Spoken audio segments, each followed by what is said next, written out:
Hello, welcome to the Innovation and Strategy blog. Today we're meeting with an entrepreneur from India, Ambuj Agrawal, who's founded Zappy.ai. Hey, Ambuj. Thanks, Theo. I'm good. Great. So could you please introduce yourself? Yeah, so thanks, Guillaume. So my name is Ambuj. I'm the founder of Zappy.ai. So before starting this company, I did computer science and electronics from University of Bristol, and then did a specialized MBA from Imperial. Then I went on to work at Citibank. And after that, I started this company. I have also received numerous innovation awards from Citibank and Imperial College London, amongst others. I'm also one of the youngest recipients of Exceptional Talent Visa in the UK. Well, congratulations. Thank you. Yeah. So can I ask you, considering everything you've done, the awards that you won and the positions you held, why did you decide to create a startup in the first place? Why not join a big company? So I did work for a big company before. So I was working in Citibank London in their commodities and equities department. But I always wanted to do my own startup. And while I was a student, while I was studying at Imperial, I did two startups as a student. So my first startup was called Prolong Experience. It's a medtech startup educating people about COPD, chronic obstructive pulmonary disease, how it can be diagnosed and how it can be prevented. I also did another startup while I was at That's Imperial. pulmonary disease, right? Yes, pulmonary disease. Lung disease.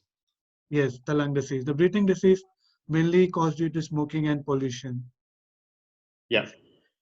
And I also did another startup as well while I was the student there, which was called Green Record. It was a open innovation platform for solving environmental and societal challenges. So it was good fun. So my first startup, it was taken over by a bigger company, and the second startup, we were not able to scale it that well.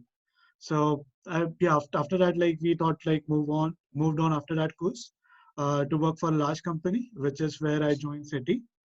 And while working at Citibank, I noticed that I was doing a lot of manual repetitive processes and spending a lot of time doing manual repetitive tasks such as filling up forms, uploading data from Excel sheet to in-house applications, doing comparison of data and a lot of data gathering processes. Mm-hmm. And while I was working at Citi, it was very hard for a lot of us to automate these processes. Mm-hmm. And this manual processes used to take too much of our time. So that's where I saw the opportunity, and which allowed me to think back. And given my previous entrepreneur experience as a student, I saw the opportunity as City of manual processes, and I had a previous startup experience. So that led me to quit my job as City and start this company. Okay, very interesting. So first of all, congratulations for creating two startups while you were a student. And one was acquired by, I'm guessing, a med tech company or something like that. Yes, Yep. yes, that's correct. And then the other was difficult to scale, so you moved on Yes, to yes, moved on. your job at Citibank. Yes. And so you mentioned that when you were in Citibank, you were doing a lot of repetitive and quote manual processes relating to data verification and data quality and redundancy. And so that's a problem you're trying to solve for your clients today with your new startup. Is that correct? That's correct. Okay, so sometimes people try to describe their value add by comparing current offerings with the one that you've developed, and they try to quantify the improvement factor that you're bringing relative to current offerings.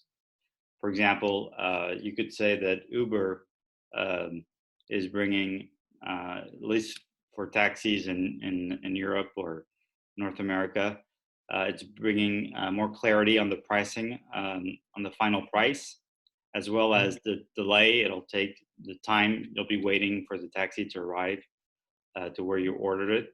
So how would you describe the improvement factor that you're bringing to solve the problem that you're addressing?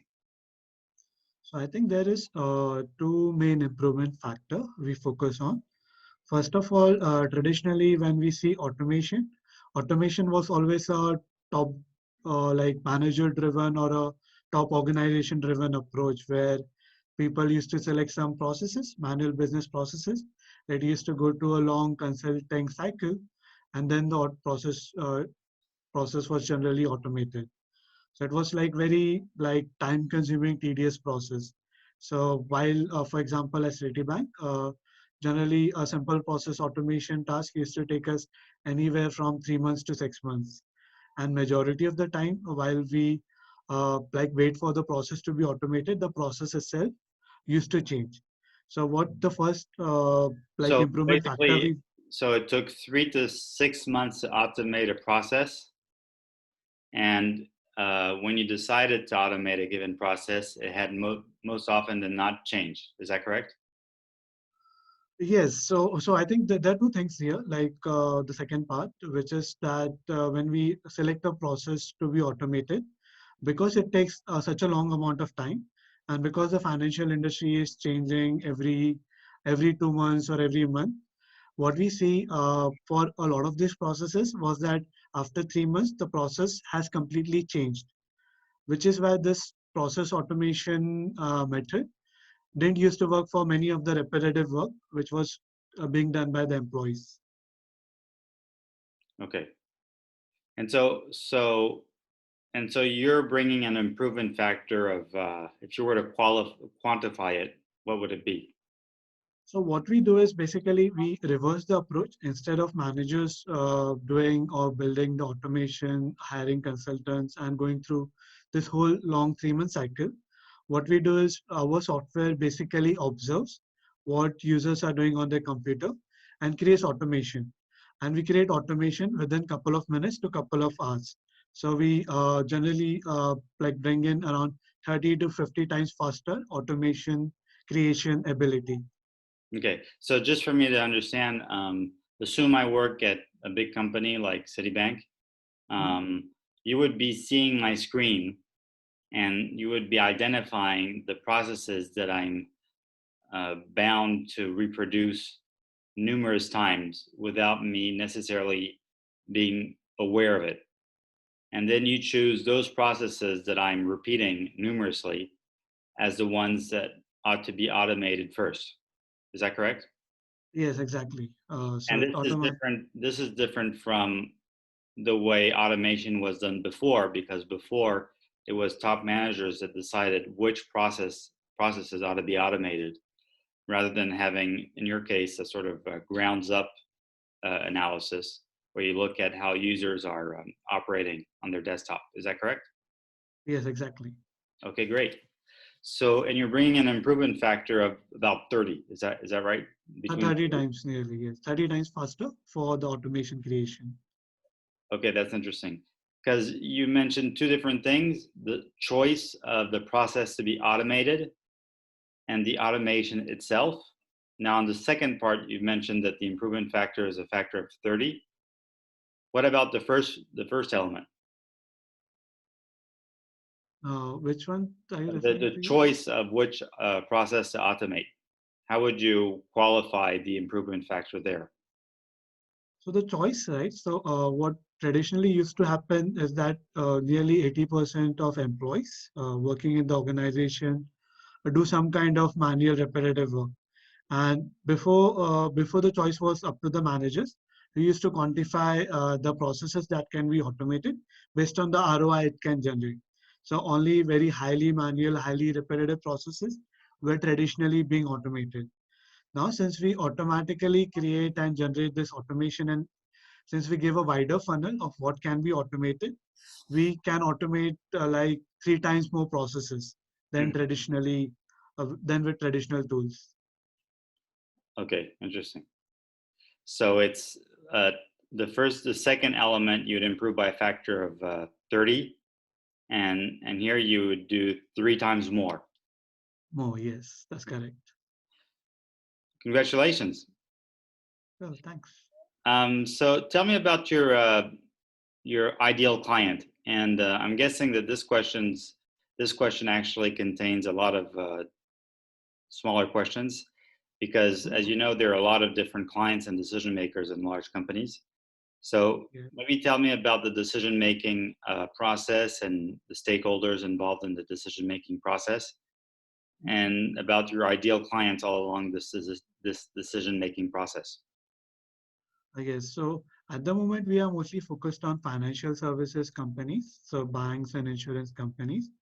And our ideal like clients or the decision makers generally starts from chief information officer, Okay. automation heads, or the process owners. So this is where they start with like understanding the software, and then from there on it goes to the ground level employees.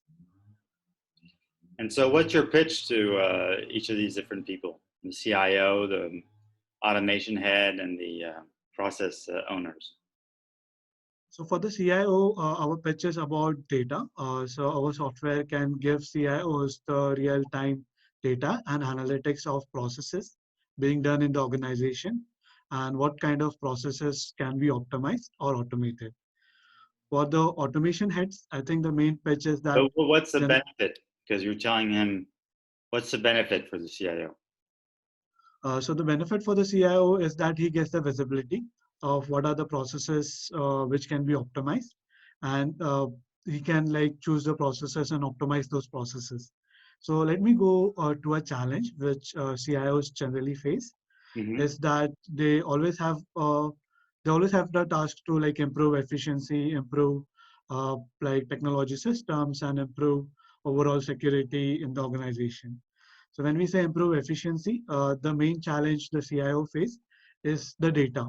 So currently, how they work on is they uh, conduct interviews with senior managers in the companies to identify what are the most time-consuming processes, what are the most time-consuming tasks, and then those get automated or optimized. Now we help them with real data of what employees are doing. So this improves his decision making on what should be automated.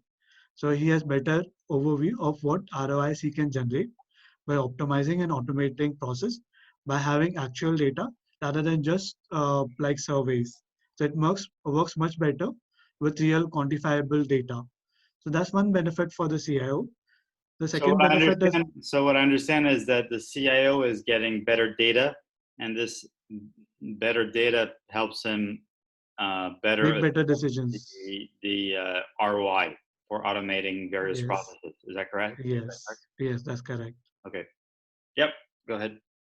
So that's one benefit for the CIO. The second one is that it also increases his scope of like the whole data management and the optimization pipeline. So he can also monitor what is like currently being automated, what further needs to be automated. So this basically provides it a further insight on his roadmap on how he should plan the digital transformation for the organization, for example. That gives him the process documentation and the steps required or the data with the help of which he can document the steps required to improve the digital processes within the organization. Okay. So this is for the CIO. For process automation, so for process automation head, the main challenge is a lot of process automation people have a lot of requests when it comes to automation. So they have a lot of requests coming from a lot of different teams Mm-hmm. who want XYZ process to be automated. Mm-hmm. Now, process automation guys are generally overburdened with automation requests, which is why they take a long time to deliver automations to the employees who are requesting them. Mm-hmm. With the help of our software, they can allow some of the employees to create automations like simple automation themselves, thus reducing their workload of delivering automation. So it leads to faster automation delivery to the clients. Mm-hmm. Okay. Great. And Okay. third So thing is for the process. that was automation head, and now you're going to talk about process owners. Is that right? I guess that's correct. So for process owners are always interested in seeing how they can further optimize the process. Mm-hmm. So for example, let's say a sales process. So Mm-hmm. a sales process owner would look at like factors, things like where are the sales reps spending time on and how they can like automate or optimize the process to like increase the number of calls the Yep. sales representative make, for example. So our solutions give them this data of what are the like actual calls done by this sales representative, what is the like analytics on how much is the conversion rate from this sales call, and how much time is spent. So the process owners can use this data to determine what new softwares they need to buy and what they need to automate within this process to improve the whole process efficiency. Very clear. Okay, so you're improving the life of CIOs with better quality data that helps inform better ROI decisions. You're helping Yes, automation heads with delivering more automation as these people, as you mentioned, are overburdened. And you're helping process owners bring more efficiency in the processes that they're owning. Is that correct? that's correct. Okay, great. So maybe we're getting to the end of this conversation. Could you perhaps tell us about one of your preferred client cases? Yes, definitely. So one of our client cases revolves around the insurance industry. So we work with the insurance company who face challenges with regards to digitally transform their organization and automate processes. So their challenge faced on three factors. They were looking for automation providers who can help them automate their processes quickly. They were looking for automation providers who can work with changing data formats and documents. And they were looking for fast ROIs when looking at the implementation of the processes. So we pitched our solution to them and they selected us as their primary automation provider. Mm-hmm. So we looked at three scenarios for them to automate. Mm-hmm. So the first scenario revolves around automatically gathering data from different website sources. So this insurance company used to gather risk data from different government websites to create risk analytics report. Mm-hmm. Secondly, the claims process used to involve, so it's a reinsurance company, used to involve broker slips, which needed to be converted to underwriting template. And this broker slips comes into different formats. So for example, PDF document of different structures. So XYZ structure, a broker sends you one structure, another broker sends you the PDF document of another structure. And they want to convert this data from these documents, extract relevant key pieces of information, and generate a template called underwriting template, which they can use to determine the risk for the insured asset. The third challenge they had was around employees were spending a lot of time on inputting the data from the slips and the risk calculation engines to their in-house legacy system. So all of these three scenarios were identified by our software, and these were the three key painful processes picked up for the insurance company.